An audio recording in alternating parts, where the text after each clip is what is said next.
Welcome back to another technical deep dive here in the debug zone. Today we're tackling a big question and breaking it down with insights from other users. Hopefully this clears up some misconceptions and helps you get the answer you need. So buckle up, stay a little curious, and let's jump right in.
And that's a wrap.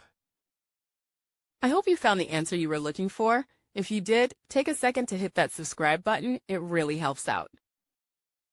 And let me know in the comments which solution worked best for you. See you next time in the debug zone.